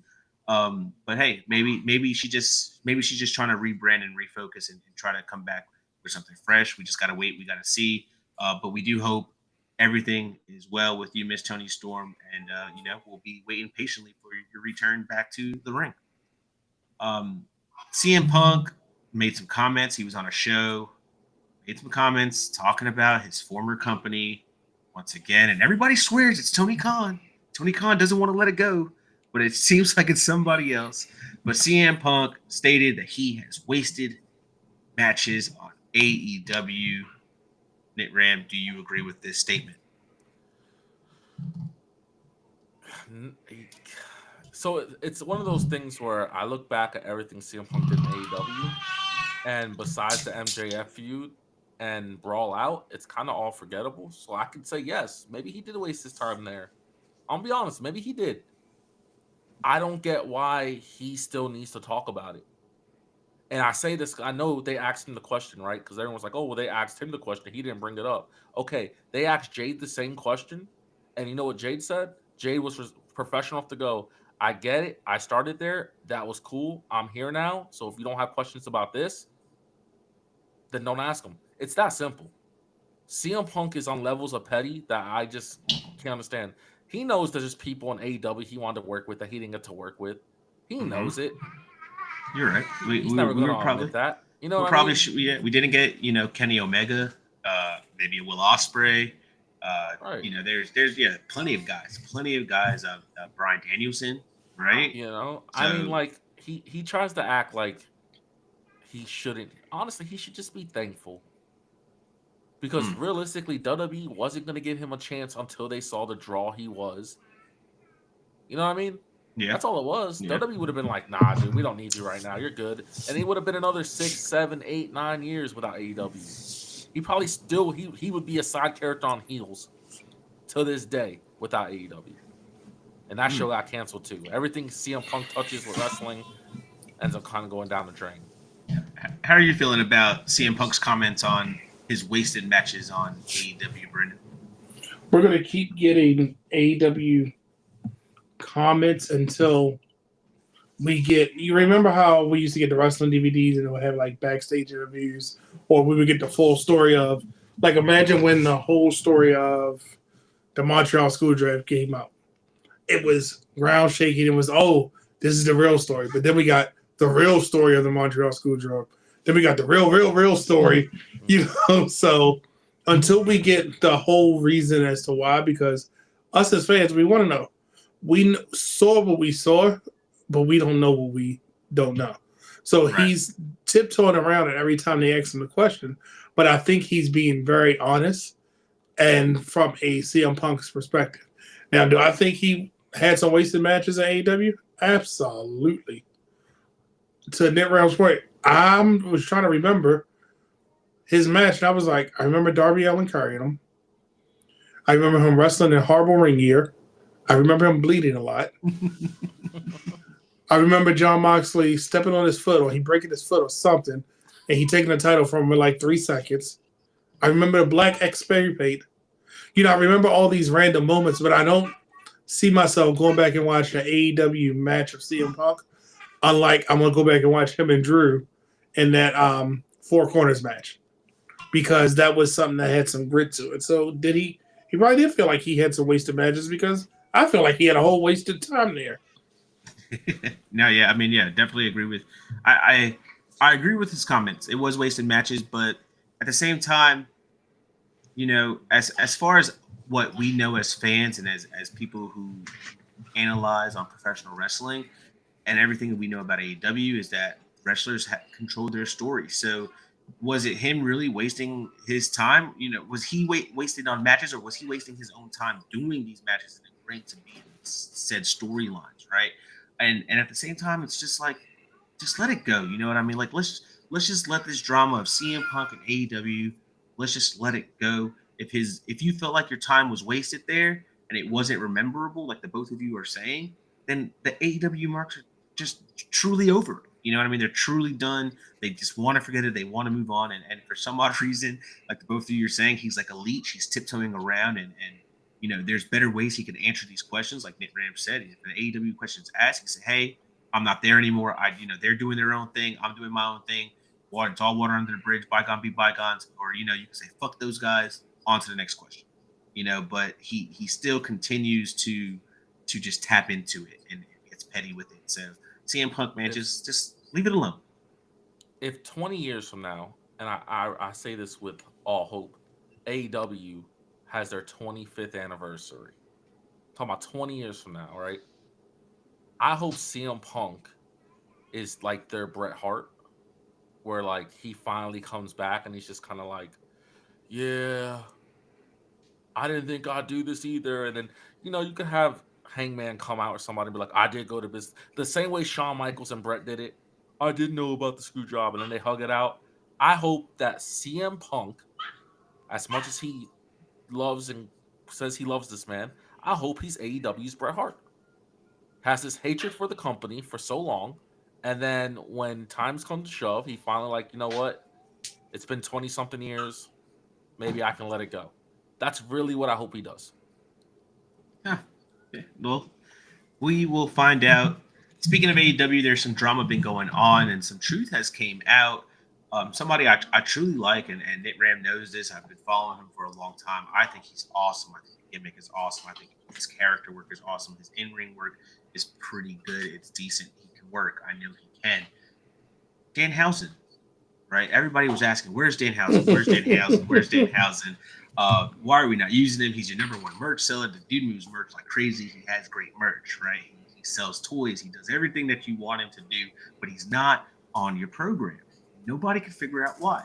Then there's a report that came out and said, well, Danhausen said he couldn't do it because of a certain situation going on in his personal life, but then it came out again that, well, he was taking all these indie events. He was wrestling at all these indie events. So my question to you, Brandon, is Danhausen the problem or is AEW the problem when it comes to Danhausen booking? So one thing that I think the reports finally said was AEW has to approve his bookings. That's one. Two, you sign all these people, don't have them working, and then allow them to go work somewhere else. That's a problem. And I'm just going to say it like this. It had to be put in perspective for me because I'm all about a certain person showing up at other places. But you don't have a Baltimore Raven going to go play with the Philadelphia Eagles this week. You just don't. They stay on their team, right? But what Tony Khan is doing is saying, well, I got these red shirts. Y'all can go practice there. Y'all can go do this. Y'all can go do that. Get yourself better or do whatever you want to do. You want to wrestle, go ahead. I think it's a combination of both because Tony Khan has proven I can't book big guys. I can't book single stars. And I cannot book more than one story. And I cannot book entertaining things for the crowd. And I'm going to say this. Look how he fumbled the Dark Order. That should have been your number one merch seller when AEW started. The Lucha Brothers, they should have been your number one merch sellers for tag team, individual, whatever it may be. They're wearing masks. Kids love masks, right? And number three, a comedy person that you could have put on AEW, any TV, or ROH and still had him be the flag bearer. You couldn't find something for this man to do. But yet tonight we got to see I'm sorry, last night, you brought Cheeseburger, who was an indie person for up 10 years, for Bobby Lashley to squash. You went out and got somebody that's not even on your roster for Bobby Lashley to squash. I get that part of the storyline, but let's think about that type of booking. Brian Cage said it directly. Tony Khan can't, he does not book big guys. That's why I'm not really, doing anything. You have a whole Brian Cage right there, but yet we go back to Moxley and let him have 746 segments and bleed to death. But you don't want somebody to be by themselves. You don't want them to be entertaining because you don't have the machine like the WWE to print money and print merchandise and print epic things for people. Because right now, Nick Ram should be sick of seeing a Danhausen mask running around his house, or his son saying, "Pretty good, pretty evil." I'm sorry, no. What is it? What's his catchphrase? It's been so long since I. Pretty good, pretty evil. Pretty good. Yeah, his son should be running around saying that because I'm pretty sure your son is throwing his one in the air, saying "Acknowledge me." Am I wrong? No, we do it for Solo every time it comes out. Okay, but you get what I'm saying? Like your son should have been telling you, "Dad, join the Dark Order." But we don't have these moments. But I bet you. Y'all all had some bootios, a unicorn thing on your head. Case in point, I even brought into merchandise. Look, something as a grown man I shouldn't even had, but because it was just what it was. So Danhausen is somebody that you could have used on any show, anytime. But this is the same booker that had your ROH champion in a faction on AEW. To lose to an AEW wrestler to carry the ROH belt on AEW TV. That's all I'm gonna say. Got you. Nick, how you feeling? You think it's Danhausen or do you think it's AEW? I think whoever is approving these guys AEW stuff and telling these guys when they're on TV, because apparently it's not Tony Khan. Because when they don't cast with the boys, they had the same issue. It was like they were contacting someone and they were like, "Well, they told us to be there, and then we're not in the show." Then they sent us to the wrong city, and then we got fired. It was like a whole thing. I think that's why, like Brendan said, it came out that AEW had to approve all of Danhausen's dates because somebody in AEW was like, well, Danhausen's prioritizing indies over AEW. Well, you can't do that if you're approving his dates. You're prioritizing indies over AEW. And I get it. Danhausen, honestly, his character, even though it's so simple, it's still kind of hard to fit in things. You know what I mean? He's a faction guy. He should always be around somebody in the faction. The best friend split.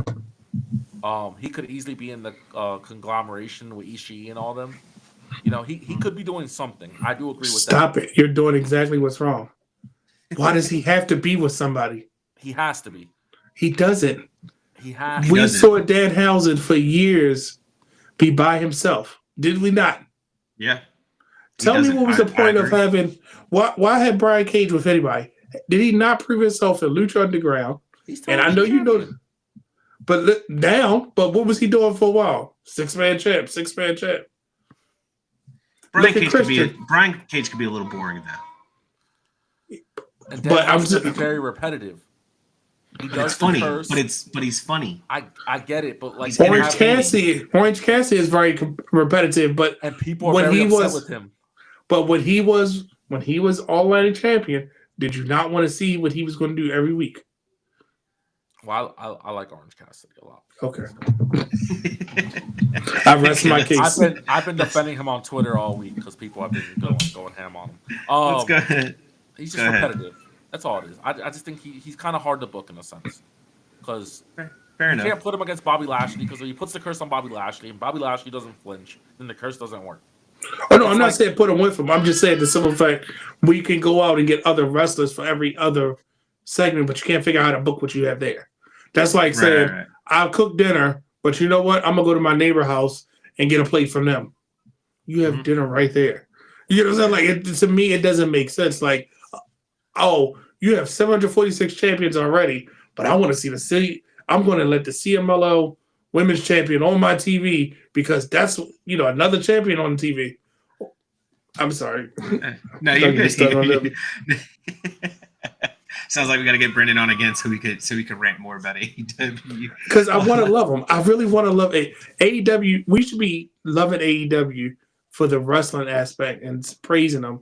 But I feel like I'm so frustrated because like you have stories like this, Danhausen, where yes, it might be clickbait, it might be, but like you said, founder, he can work. He does it. He checks all the boxes that we need on TV, and you don't see him. And you don't see him. Just like we won't get into it, but just like another guy, Ricky Starks, checks all the boxes and we don't see him. A heck of a promotion. I mean, a promo. A heck of a. Brendan on MLW. I don't know if y'all saw that. Brendan, are you a fan of Margarita, sir? Oh, is it this is the Margarita match? Because that's all I know is that what he says that about it's a Margarita match. Yes. In that? Yes, here we make match predictions due to margaritas, and you know what that means. We have a PLE or pay-per-view coming up this weekend, and we have back-to-back weekends of both. But this weekend we got Full Gear, so that means we need to step inside the Koto Bar. So let's go ahead and do that. Margarita match predictions for Full Gear. Let's go ahead and throw up the card. Now, the 0 hour is not on here because I will go ahead and say, Tony Khan, I'm very upset with you and what you are doing. I don't care that a guy that hasn't wrestled in 22 years that nobody knows, and the only reason why they know him is he's famous on TikTok and he says boom with his children. Excuse my language, but who gives a fuck? I don't want to see him. He's not good for wrestling. It just looks bad on your promotion. It looks bad on everything that you were trying to do. I mean, you know, you have WWE bringing in big stars. We talked about it earlier on the show, and this is who you want to bring. And if anybody wants to defend him, by all means, you're not changing my mind. It is bad for business. It doesn't look good for wrestling. We don't need him around. So, with that being said, who are you talking about? Boom. That guy. Boom, Big AJ Boom, whatever his name is. He's famous for like Costco or something. Yeah, the Costco guys. I didn't know who he was. I had to look him up. Yeah, I did too. I'm not even gonna lie. They were like, and ringing the bell is gonna be the Rizzler. I was like, yo, who's the Rizzler? It's a little kid. I was like, that sounds like a porn name. Are you serious? What is happening here? It's a little kid. But I was like, what is? I was like, oh, okay, all right, yep, that's it. Like and I know Renee was trying. You know, she was trying. Oh, it's been 22 years since you stepped in there. I don't care. I don't care what he's been. He obviously doesn't care about wrestling. If he decided to go live the Costco life, he could go do his deals over there. Go do that with Costco. It's not good for wrestling. We don't need it.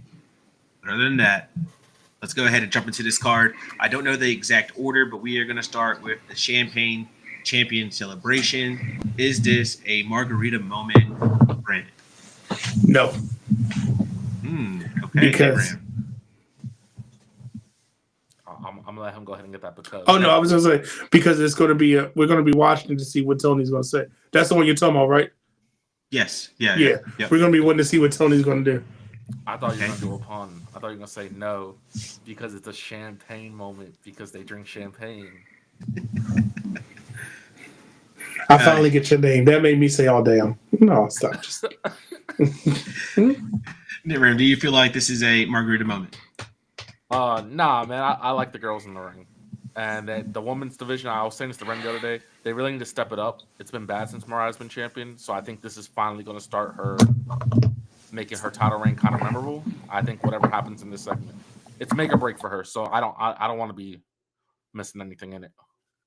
All right. And Brendan, we might need you to. Yeah, he's got it. MJF, Roderick Strong. Is this a Margarita moment? Yeah, bro. I hate to say it. Anything predictable to me is a Margarita moment, and this is a predictable match. And I'm not into it because they're trying to act. Don't show me a vignette where these guys jumped MJF as heels and tell me that they're baby faces. I just can't get behind it. MJF's promo wasn't even that good. Where he's like, "Your mom shot." I know that's a true story. His mom did shoot his dad. He talks about it. He talked about it before. Brendan, you like it, and that was a true story. That's a true story. I didn't. Roderick Strong. It's very open. His parents are like drug addicts or something like that, and his mother straight up shot his dad in front of him. So MJF saying like, all that stuff. It's whatever. I've heard people use this in storyline in previous. So I thought Roddy came out strong in this because he did come off like a genuine babyface, but it's too predictable. So you can go ahead and give my Margarita on this one. Salt in the rim. Brennan, MJF versus Roderick Strong. Is this a Margarita match for you? I'm going to say no because MJF had become my favorite AEW wrestler. So I'm going to say no because I'm going to watch him wrestle. Okay. Up next, we have Jay White versus Hangman Adam Page. And I will probably say this is not a Margarita match. But Brennan, do you feel like this is a Margarita? Nope, I agree with you. Not a Margarita match because I'm still holding on hope that there's hope for Jay White. Oh, 100%. Yep. Has to be. Ram. Margarita match for Jay White and Hangman Adam Page? No, not at all. If it wasn't for the Ospreay match, this would have been match of the night. Well, speak about the Ospreay match. Will Ospreay versus Kyle Fletcher? Is this a Margarita match? Sounds like Ram saying no on this one. Yeah, I'm fighting anybody that gets up during this match. Well, no, they're going to get up because it's going to be 746 false finishes. And then they're going to win with like a hidden blade off the top rope into a Hurricane Rana into a Spanish fly midair on a ladder. That's how they're going to win. I think it's a double knockout because they're so similar, and Kyle Fletcher's a Will Ospreay clone. I think they're going to try to do a double knockout spin to play off this "you're just me" version storyline, but still match of the night. I think they'll have match of the night easily. Okay, we have the AEW World Tag Team Championship in a fatal 4-way, and I think the Black Throne goes over House of the Black Throne.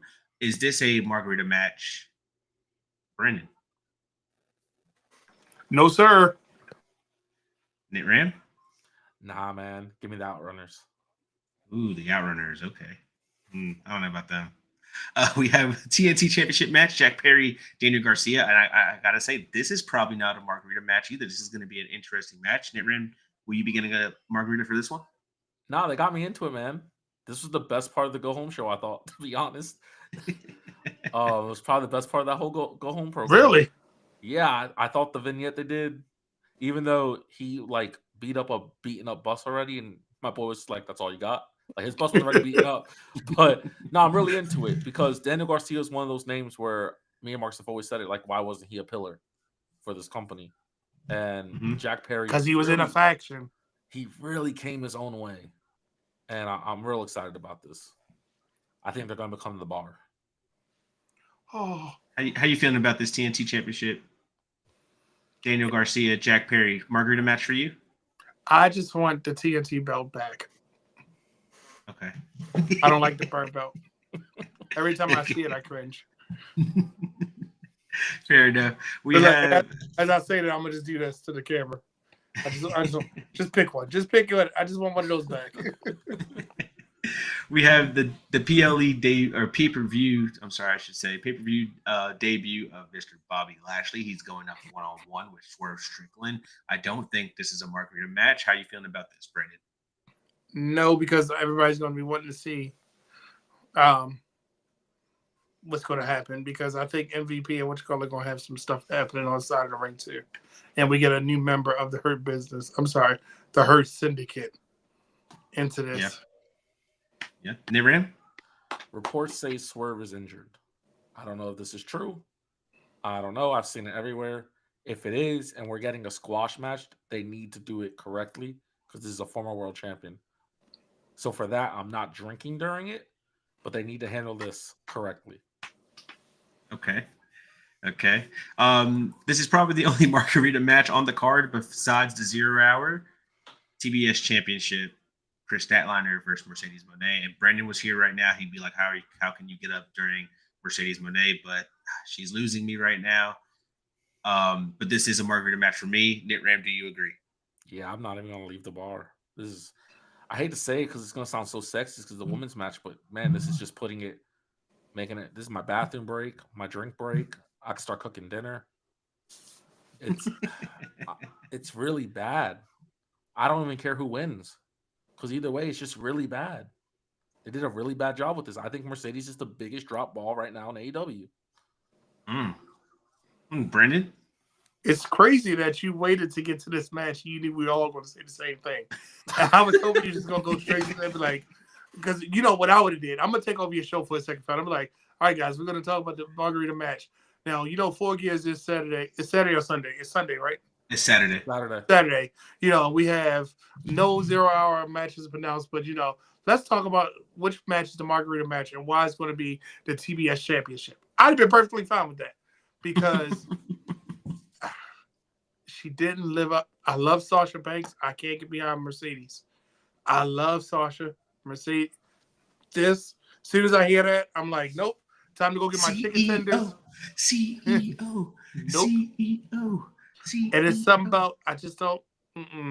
First off, why is Krista Statlander in this position? And is she back to being, we supposed to be cheering her? It's so confusing. And then the whole thing with Camille, she got a broken arm or whatever in the sling, and she sent her out there to attack him. And then Sheeta, confidence is lacking. I'm like, but you already gave us Sheeta and Monet, which is Sheeta. Sheeta should have had the best match with Monet in AEW yet. And it was like, that's all we got. Yeah. So this is not only the Margarita match. This is my chicken tender and French fries. This is my let me go figure out what merchandise I need to buy, or let me check all my updates. Let me respond to some tweets. Oh, is it over? Thank you. Match. Okay. Like, it's bad to say that we're more excited about the celebration of a woman who won a title almost 2.5 months ago than an actual title fight that's going on. Hey, it'd be like that sometimes, though, you know. And hopefully, do better, AEW. Yeah, do better, and don't. And doing better is not going to go get the Costco guys either. The main event of Full Gear: Jon Moxley, Orange Cassidy, AEW World Championship on the line. Not a Margarita match for me. Brendan, how about you? It's not a Margarita match, but I'm just over Moxley. And that's all I'm saying. I know my heart wants Orange Cassidy to get it, but I think it's, what would you say, 3 years too late? 4 years too late? I think it's too late. When did he wrestle? No, Jericho wasn't a champion at the time. But when I think Orange Cassidy, it's not the right time because we've already missed the time. Ram, how are you feeling about this main event? I think it's going to absolutely be exactly what we think it is. Jon Moxley's going to beat him down. Cassidy's going to get serious. And just right when Cassidy's about to pull it off, Moxley's still going to do it. I like it. It's a fresh start. Moxley wants, I don't know if it's kayfabe or a little bit of kayfabe and real life, but he says he wants them to be more serious. He said he wants more serious characters. He doesn't like the goofing around. He doesn't like the people just making jokes to be there. If you're not there to be world champion, then why are you even here? Kind of attitude, And I kind of like that. Orange Cassidy is the perfect wrestler if that's the mode you're going for to do it with, because Orange Cassidy is that guy. I don't take this serious. That's literally who he is. And I love it, I don't think Orange Cassidy wins. I think if he does, it's by DQ, where Mox doesn't have to give up the strap. Fair enough. You have all your Margarita matches here. It's only one, and the one on the 0 hour. Full Gear sounds like it's going to be a good card. Definitely check it out if you can. Saturday night, AEW Full Gear is stacked, and it should be a good event. With that being said, let's go ahead and move into our main event question of the night. It looks like all the talking has been done. It's time for the main event. Main event question, fellas. With all the lagging Netflix had during their live event with Tyson and Paul, does this make you worry for Raw come January 6th? Brandon the Guy. Yes, because, all right, so here's the crazy part about Netflix. This is why it makes me nervous. It's too much writing on it. And now, imagine the amount of people that's now, because Netflix changed all their rules, because before, we could all be sharing an account, right? But now how Netflix changed rules, there's 3 accounts. So there's more users, and then with WWE coming, it's probably going to be even more users, because think about the last Raw, and I'm going to call it down, that last Raw of 2025, the last Raw that they have 2025 before they move into, because it's one in January, right, before the 6th? Mm-hmm. No, it's not. The last No, it's one not. No, it's not. Yeah, the last one of 2024 in December, when they say, don't forget, catch us at Netflix, or scan the QR code to download the Netflix app they're going to have something to remind people. Next week, we're on Netflix, right? It's going to drive up the amount of subscribers.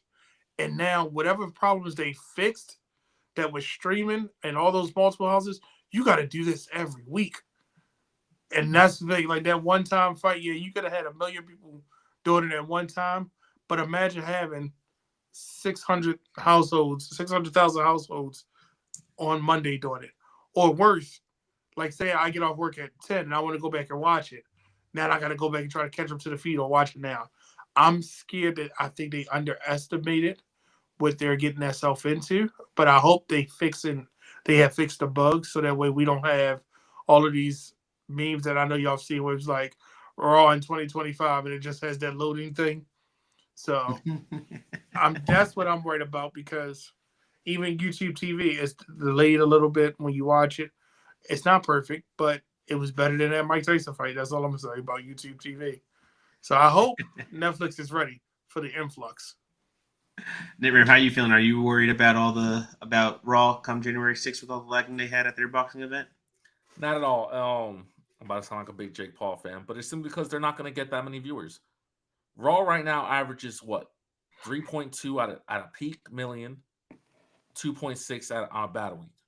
As of right now, that's what the ratings always be talking, right? Anywhere in between. The Jake Paul fight, Netflix put out the statement because people did not understand what was happening, had 108 million people watching at one time around the world. That is the same number, or it's 8 million less than the Super Bowl. Raw's not getting that kind of numbers, regardless if it's on Netflix or not. I think it will be higher. I think Netflix, they'll get like maybe 4 million, but they're not getting into the hundreds or the 20 millions or the like. This fight it broke Netflix because they were supposedly preparing for 20 million people, and they times that by 5. So I think if you're they missing could handle that, you're missing a pivotal point. I think real quick, I think you're missing the fact that if you're in a room with 10 people, right? Out of those 10 people, and this might be a long shot, but I'm going to go ahead and say out of the 10 people, 8 of them are going to tell you, well, I don't even have cable because I pay for Netflix, I pay for Hulu, I pay for all these streaming services. So why do I need cable? So those guys those fans that are not paying for cable and they're waiting for the episodes to come out on Hulu the next day, those are the fans that are going to be tapping in now too. And then the fans that already have cable that are fortunate enough to pay for all these other subscriptions, they are still going to have to tap in. So I think the numbers are going to, like Brendan said, they're going to double increase the amount of viewers but that they're going to have. They didn't have these issues on Cat Williams Live. They didn't have these issues during their other live events, the hot dog eating competition. They didn't have these issues. It happened. We're not going to compare hot dog eating contests to. What I'm saying is they have been doing these live events and they've been perfectly fine. It's because they estimate what these are going to be before the streamers crash. The streams were crashing because they were not prepared. On top of that, WWE's production team is still their production team. All Netflix has to do is stream. But see, I think the part that you're missing out on, not only do you have to worry about the streaming to how the founder has said, you got to also understand there are people watching Netflix that weren't watching wrestling in that same time space. So think about on a Monday, different time zones in the United States, and then they said it's going to be globally, right? You're going to have all these people tuned in, additional. So you might have 100 million people watching Netflix and 50,000, I'll be half of that, just trying to watch Raw. But because now you've added more people into that server, I think that's what that's the issue I was attacking to. Like, I don't know if they're ready for that many more users at that one time. Because let's be honest, on a Tuesday, it'll probably be normal. On a Wednesday, it'll probably be normal. But how many times do you think about, case in point, you couldn't do shows originally because Thursday was just Netflix and chill, right? How do you know Monday night is not somebody Netflix and chill night? Or, hey, this dude came out today and all these people that's watching Netflix, but now you add all those people watching Raw. I think that's going to be the scary part. Hey, January 6th is going to be very interesting, and we, I'm excited for it. But I feel like it might be a little let down too because I don't think they will be prepared for the amount of people that will be tuning in. So we just got to wait for it to come and see what happens. But hey, man, that's our show. Brendan, thank you so much for joining us tonight. We appreciate you always anytime that you come on and come talk some wrestling with us. We hope that you're preparing, you and Hugh, for your match coming up on 3 Count Trivia. You will be defending your titles, and hey, I'm rooting for you guys. So, because I think, I don't think anybody's going to beat y'all unless you meet my guys in the finals. But who the bitch boys? We got some. We got some competition this season. The bench boys. I know Brandon's been watching. He messages me every time like, I would have killed this quiz. I know he's been watching. So this is what I think is gonna happen, Founder. This is why I need you to understand. I know you're a Hugh's birthday twin. I know you're Hugh's favorite. It's mighty strange that the first round that you gave your champions a buy-in, they had the easiest questions. Like, who couldn't reverse name the NXT champions? But then you had who couldn't name people in a video game, right? All you have to do is think about the cover of the video game. He gonna give me something. I know what he's gonna do. He's like, in 1991, there was an arcade game called blah, blah, blah. Tell me how many buttons were on the front. That's going to be our question. Starting in 1939, give me the chronological order of every NWA champion there has ever been. Exactly. That's what I'm and what territory did they fight in? It's going to be like, let's talk territories. So, in 1834, what did the belt look like? Were there stones? What was it made of? He's going to ask stuff like that, but yeah. I'm just saying. Who really founded wrestling? Hey, you know what?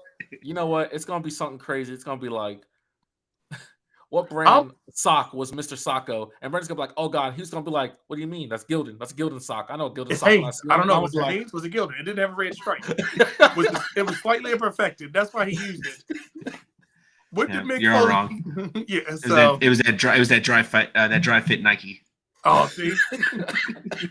Now you know what I'm talking about. So all I'm saying is, I think that this, I understand. It's okay. I feel like it's stacked because it might be stacked up against us because everybody always talk trash about the championship culture, guys. And we just sitting there quietly waiting, patiently waiting to be the first ever 2-time. I ain't gonna say it. Never mind. It's okay. But just understand, everybody ready. Story. Because I'm gonna tell you something. I was ready for shenanigans tonight. I was gonna be trading belts while we was talking. I was gonna have a theme. I just had belts in here. I had all my red strap belts next to me because it would have matched my hoodie. And I still have red belts in the background. So that tells you something, right?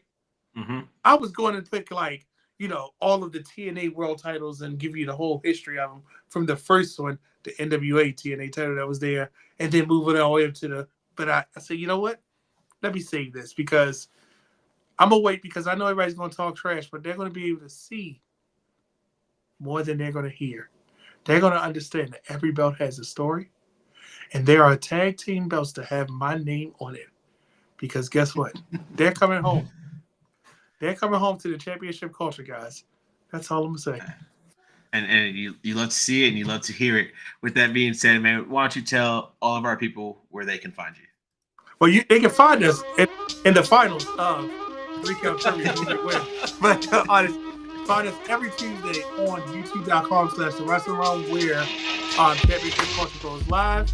And on Wednesday on the flagship show, The Wrestling Realm Now podcast. Follow us on all social media platforms, which include Instagram, X, and Threads, Championship Culture _ on Instagram, Wrestling Realm, everywhere else.